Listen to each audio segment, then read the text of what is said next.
네, 78조 회사 지방공기업평가원의 설립 운영입니다.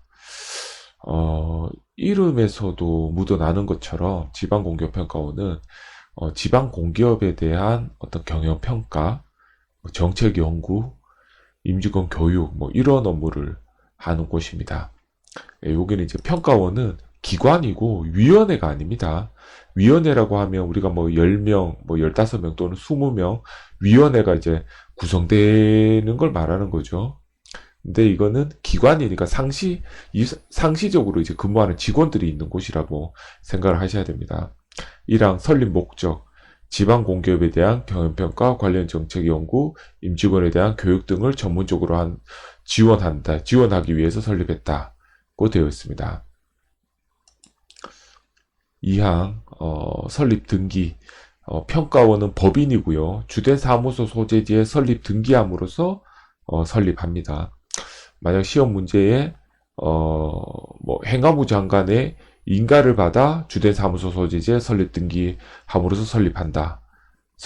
또는 재정경제부 장관의 주된 승인을 받아 주된 사무소 소재지에 설립 등기함으로써 성립한다. 이렇게 되면 틀린 답이죠. 예, 그런 요건이 없습니다. 그냥 주된 사무소 소재지에 설립 등기함으로써 성립한다고만 되어 있습니다. 네, 3항 출연. 지자체 또는 지방공기업은 평가원의 업무 수행을 지원하기 위하여 평가원에 출연할 수 있다.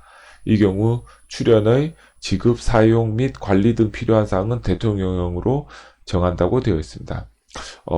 지방공기업 평가원이 이게 운영이 되려고 하면 돈이 있어야 되잖아요. 그럼 예산이 필요하죠.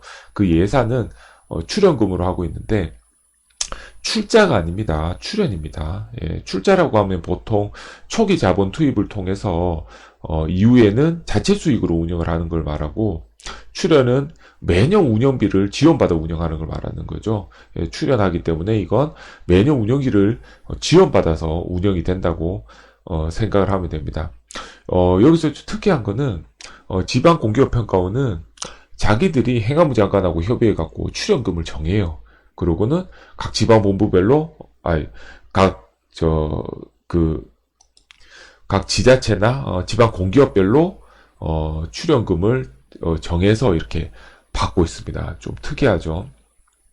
여기 요 사망에서는 혹시 시험 문제에 지방공기업평가원에 대해서 이제 지방공기업이 출연할 수 있다고 되어 있는데 지자체는 제외된다. 이렇게 나올 수 있습니다. 예. 지자체하고 지방공기업 모두가 다 평가원에 출연할 수가 있다는 걸 기억을 하셔야 됩니다. 네, 그럼 대통령 76조를 한번 보죠. 자, 먼저 평가원에서 출연금 규모를 결정을 합니다. 자기들이 먼저 얼마 자기들이 이제 출연 받아야 될지. 지방공기업평가원 이사장은 다음 각호 기준에 따라 편성한 전체 및 각 지자체, 지방공기업별 다음 연도 출연금 요구안에 대하여 매년 7월 31일까지 행안부 장관하고 협의해갖고 출연 규모를 결정한대요. 지자체하고 지방공기업의 출연금 편성 기준은 지자체는 재정력, 돈이 얼마나 있는지, 그리고 공기업 수, 지방공기업 같은 경우에는 매출액, 그리고 직원 수, 그리고 자산 등을 기초로 해서 출연금을 지방공기업별로, 그리고 지자체별로 자기들이 얼마 받아야 될지를 정한다는 거죠. 행안부 장관하고 협의해서. 이항에서는 보면 이걸 이제 공행안부 장관하고 협의하기 전에 행안부 장관에게 제출해야 되는 서류가 있습니다. 평가원 이사장은 행안부 장관과 출연금 규모 협의 전 출연금 징수, 사업 추진 실적, 다음 연도 사업 계획 등을 행안부 장관에게 제출해야 된다고 되어 있습니다.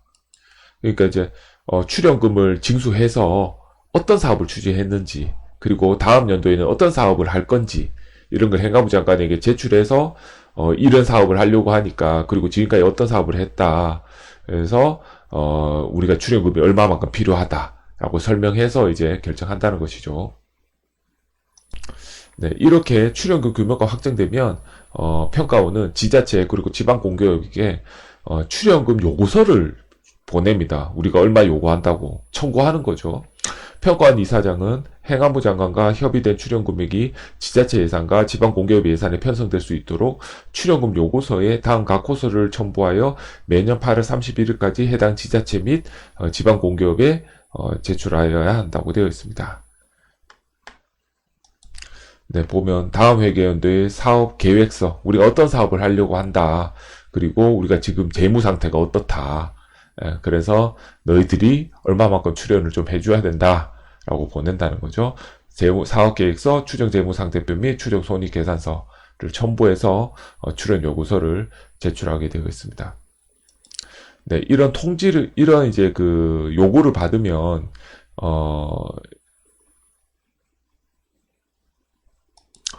네, 이렇게 이제 요구를 받은 뭐 지자체나 지방 공기업은 출연금 예산을 확정해 갖고 평가원에 통지해야 돼요. 사망에 따라 출연금 요구를 받은 해당 기관장은 출연금 예산이 확정된 경우 이를 평가원에 통지해야 된다고 되어 있습니다. 그래서 너가 얼마 요구했지? 우리 예산에 반영했어. 라고 이제 보낸다는 거죠. 그러면 평가원은 확정 통지된 출연금을 교부받기 위해서 출연금 교부 신청을 요구한다는 거죠. 제출한다는 거죠. 우리 얼마 주세요. 라고 출연금 교부 신청서에 자금 집행계획서를 첨부하여 해당 기관에 제출하도록 되어 있습니다. 요게 이제, 시험 문제에 출연금 교부 신청서에, 사업계획서를, 이제, 첨부하여라고 나올 수도 있고요. 요 자금 집행계획서를 여기에 바꿀 수도 있어요. 다음 회계연도 자금 집행계획서를, 이제, 지자체와 지방공기업에 제출해야 된다고, 그렇게 서로 바꿀 수 있기 때문에 시험 문제에 나올 수 있으니까 기억을 하셔야 됩니다. 네, 출연금 사용 용도는 평가원은 출연금을 평가원 고유사업 및 운영경비, 그러니까 고유사업이 뭐였죠? 교육평가나 관련 정책 연구, 임직원에 대한 교육 등을 하는데 쓰겠죠. 그 본인들 고유 사업에 대해서. 그리고 운영 경비로도 사용할 수 있습니다. 뭐 인건비나 뭐 또 운영비, 임대료 이런 것들로. 그래서 같이 사용할 수 있다는 거 기억하셔야 됩니다. 혹시 고유 사업에만 시험 문제에 쓸 수 있고 운영비는 못 쓴다 뭐 이렇게 나오면 틀린 답이죠. 그리고 만약 평가원은 결산 후에 발생한 잉여금을 이사회계를 거쳐서 기본재산 또는 운영자금으로 편입한다고 되어 있습니다. 예. 기본재산을 운영경비 자금으로 편입해서 쓸 수 있다는 거죠. 이거를 다시 지자체에 반환한다 또는 국고에 편입한다 라고 하면 틀린 답이라는 겁니다. 그런 질문이 나오면 기억하시기 바랍니다. 네, 그리고 이제 평가원 이사장은 매년 회계연도가 종료 후에 다 끝나면 2개월 이내에 행정안전부 장관에게 출연금 지급 사유에 관한 사항, 우리 출연금 얼마 받아서 어떻게 사용했다는 걸 보고해야 된다는 거죠. 예, 그러고 있습니다. 사항, 평가원의 구성은 이사회와 감사 1명을 두도록 되어 있습니다. 자, 법인이라고 하면 의사결정기구와 감사기관은 반드시 돼야 됩니다. 따라서 이사회 감사는 반드시 있다는 것은 당연하고요. 다만 여기서 생각해야 되는 거 인원을 기억해야 되는 거죠. 감사는 1명이라고 되어 있고요. 이사회는 이사장 1명을 포함해서 12명입니다. 이사회 1명을 제외하고 12명이라고 시험 문제에 나올 수 있는데요. 포함해서 12명이라는 거 기억하시기 바랍니다. 네, 다음 6항 이사장 선임입니다. 이사장 선임은 이사회 추천으로 행안부 장관이 승인해서 이사회가 선임한다. 요 세 단계입니다. 기억하십시오. 이사회가 추천하고요. 행안부 장관이 승인하고요. 다시 이사회가 선임하도록 되어 있습니다. 이걸 지자체에서 추천한다든가 아니면 행안부 장관이 추천한다고 대통령이 이제 승인한다든가 이렇게 이제 바뀔 수도 있으니까 기억하셔야 되고요. 7항 이사장의 임기는 3년 그리고 한 차례만 연임이 가능합니다. 두 차례가 아닙니다. 한 차례만 연임이 가능합니다. 아마 장기 독점을 방지하기 위해서 이렇게 한 차례만 연임한다고 되어 있는 것 같습니다.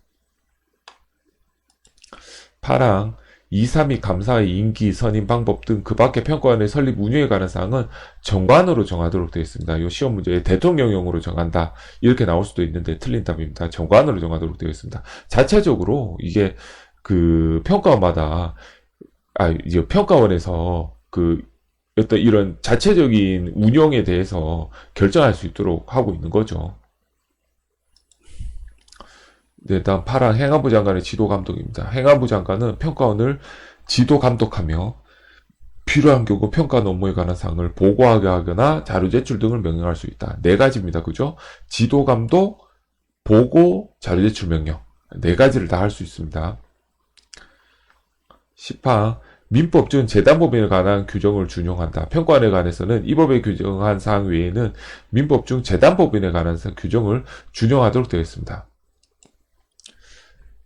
이게 법인이 사단법인이 있고 이제 재단법인 이렇게 크게 이제 있는데요. 사단법인은 사람 중심이에요. 그래서 사단법인은 사람이 구성이 돼서 어떤 결정을 다 할 수가 있어요. 그래서 중요 목적도 바꿀 수가 있습니다.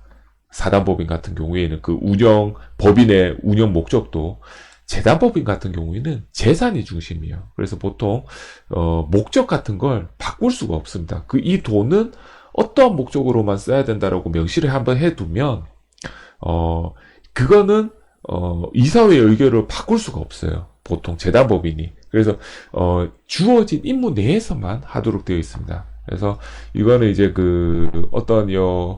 지방공기업평가원 같은 경우에는 그 평가원의 목적에